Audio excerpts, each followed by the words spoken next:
자, 오늘 강의 시작하겠습니다. 어, 오늘부터는 스승의 발 아래서라는 책을 시작할게요.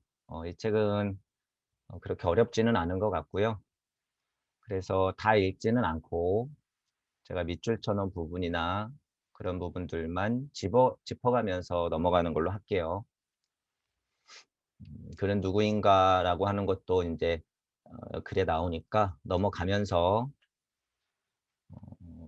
간략하게 보도록 할게요. 시도 크리슈나무르티는 누구인가? 인도에서 1895년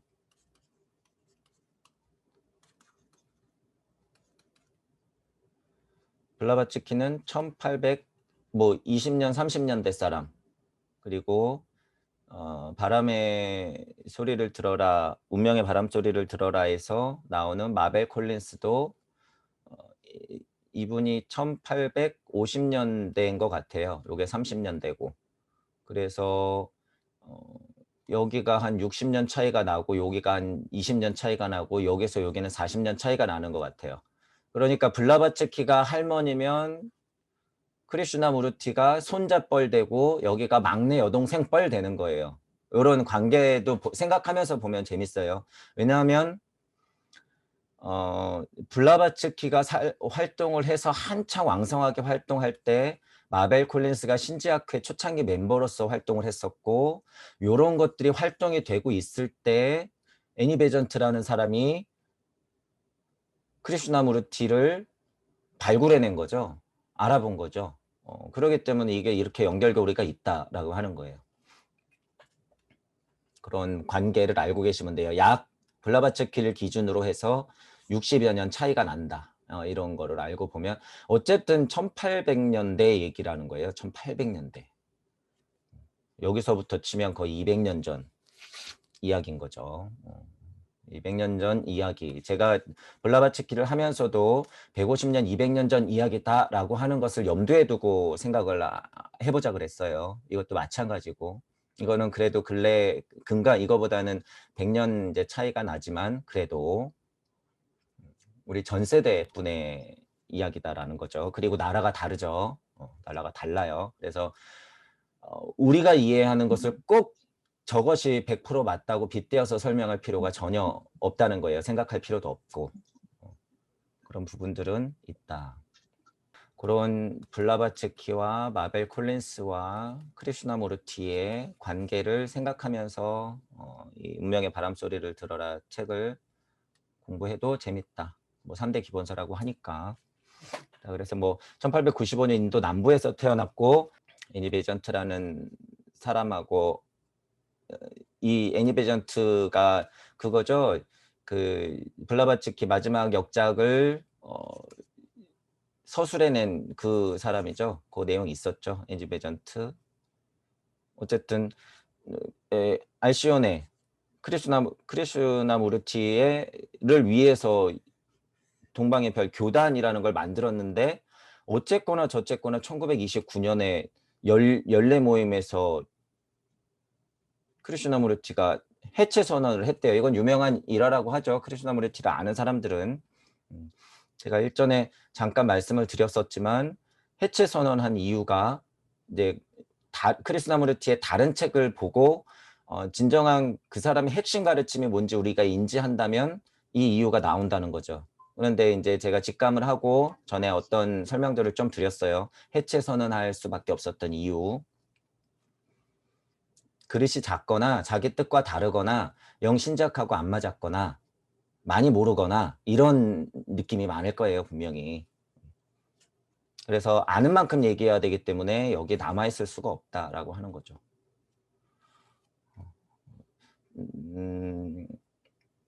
맞을 거예요. 맞을 거야. 자, 그런 일이 있었고 지금 이제 보면 이 책은 이게 어렵지가 않아요. 너무 기초적이라서 이거 스승의 발 아래서는 너무 기초적인 거라서 그냥 읽어보면 되는 수준이다라고 제가 미리 말씀을 드리고 여기 나올 거예요. 이 책은 세상 진리를 깨닫고자 그 길을 준비하는 사람들이 갖춰야 하는 기본 자질에 대해서 쉽게 서술하는 가르침이다. 딱 그 정도예요. 아예 모르는 사람들이 발심조차도 안 된 분들이 공부를 하기 위해서는 도대체 뭘 준비해야 되고 어떤 생각을 해야 되지 하는 수준에서 정말 입문자들을 위한,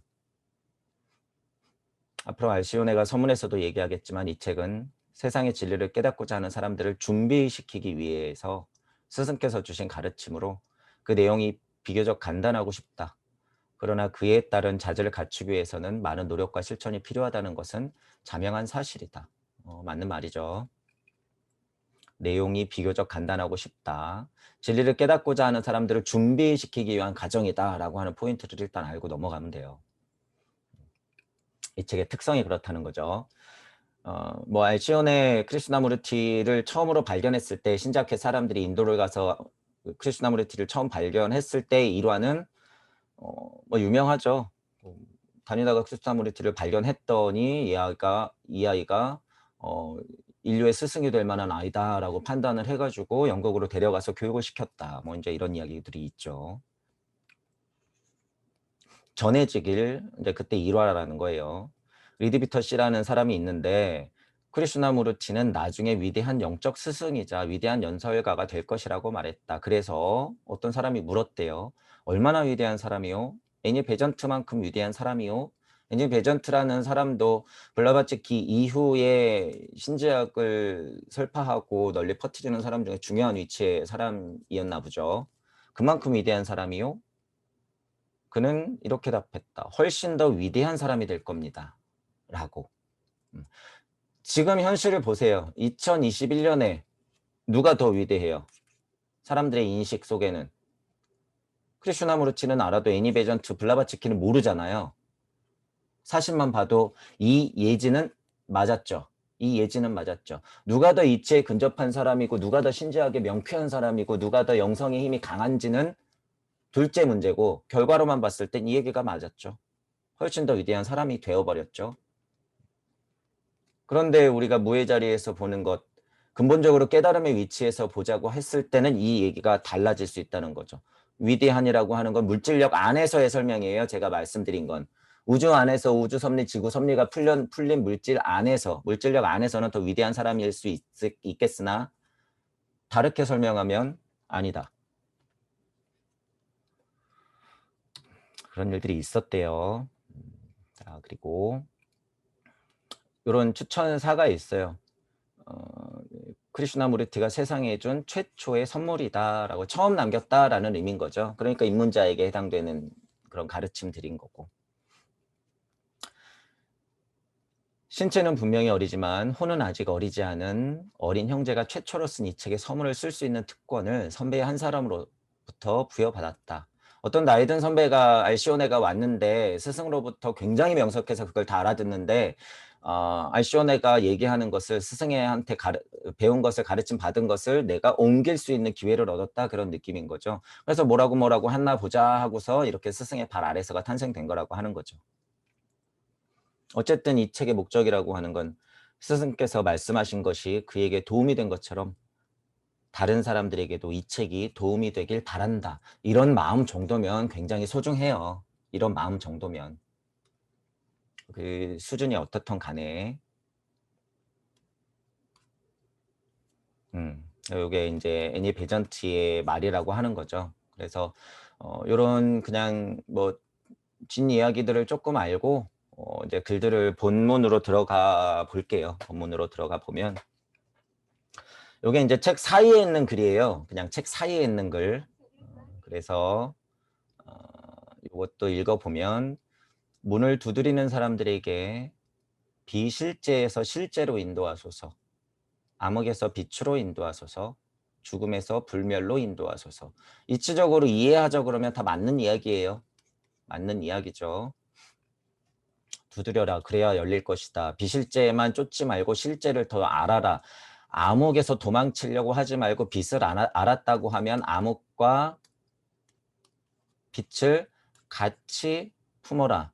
죽음에서 불멸로 인도하라. 죽음을 또 그렇다고 너무 나가 떨어지게 생각하지 말고 불멸과 죽음을 같이 받아들여라. 우리는 이렇게 확대해서 생각해야 된다. 요거는 이제 크리슈나무르티가 1910년에 얘기한 이제 본인의 얘기예요. 배고픈 자는 손을 뻗어 음식을 먹어야 한다. 너무 자명한 말이죠. 너무 자명한 말이야. 이 책에 있는 가르침들은 나의 말이 아니라 나를 가르치신 스승의 말씀이다. 그분이 아니었더라면 나는 아무것도 못했을 것이다. 그러나 그분의 도움으로 나는 도의 길에 발을 들여놓았다. 여러분도 같은 길로 들어서길 바라므로 만일 여러분이 거기에 순종한다면 스승께서 나에게 하신 말씀이 여러분들에게도 도움이 될 것이다. 그 말씀이 진실이 담겨 있고 훌륭하다고 말하는 것만으로는 충분하지 않다. 성공하고자 하는 사람은 그 말씀대로 실천해야 한다. 음식을 보고 맛이 좋을 것 같다고 말로만 해서는 굶주린 자의 허기를 채울 수가 없다. 배고픈 자는 손을 뻗어 음식을 먹어야 한다. 그러므로 스승의 말씀을 듣는 것만으로는 충분할 수가 없다. 그 말씀 한마디 한마디에 귀를 기울여 요점을 받아들이지 않거나 어떤 말씀 한마디라도 빠뜨린다면 가르침은 영원히 상실되어 버린다. 왜냐하면 스승께서는 다시 말씀하지 않기 때문이다. 이 뉘앙스를 보시면 어쨌든 고마움은 담겨져 있죠. 고마움은 담겨져 있어요. 그러나 기복의 냄새가 술술 풍기는 것에 대해서는 굉장히 경계해야 돼요. 기복의 냄새가 풍기는 거에 대해서는 여러분들은 경계해야 된다. 물론 입문자를 타겟을 삼고 이 글을 본다고 하면 맞는 이야기가 되겠지만 여러분은 이런 느낌을 가져서는 절대 안 된다는 거예요. 스승의 발 아래서 가장 위험한 것이 이런 느낌의 뉘앙스가 많아요. 많아서 너무 위험하다. 깨달은 착한 노예 양산하기 너무 적절해요. 너무 적절해. 그래서 저는 이런 위험함을 계속 말씀드릴 수밖에 없다라고 하는 거예요. 이 길에는 4가지 자질이 필요하다. 분별력, 무욕, 선행, 사랑. 너무 중요한 거죠. 이 타이틀은 너무 중요한 거예요. 때마침. 이 4가지 자질에 대하여 스승께서 하신 말씀을 나는 여러분들에게 전하고자 한다. 스승, 4가지.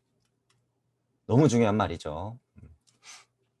그래서 이제 크리슈나무르티도 어쨌든 이제 공부를 더 하시면서 돌아가실 때까지 세상을 돌아다니면서 좋은 말씀을 많이 하신 것은 위대한 업적이에요. 아무나 못할 일이죠. 그 시대에 할 수 있는 최선을 다한 분이다.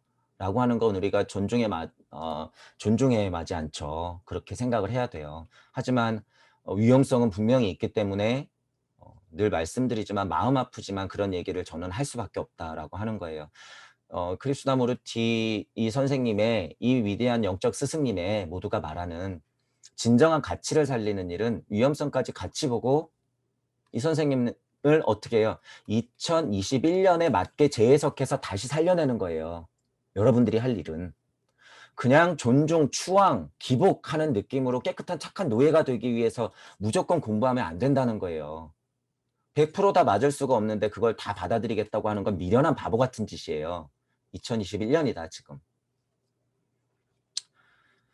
옛날에는 200년이 지나고 300년이 지나도 이분이 활동할 당시의 가르침은 많이 변하지가 않아요. 과학물질 문명이 발달을 안 했기 때문에. 하지만 지금 1900년하고 2020년하고는 천지 차이예요. 천지 차이. 여러분이 그 사실을 알고 계셔야 돼요. 그래서 제가 자꾸 2000년 전 가르침에 빠져있지 마라. 이런 얘기를 많이 말씀드리는 거예요. 어쨌든 이 4가지는 이제 쭉 나오니까 중요한 거죠. 이 4가지는 굉장히 중요하다. 그래서 주제별로 4장에 걸쳐서 나올 거예요. 이제부터 본문으로 들어가면 그거를 볼 수 있게 되겠죠.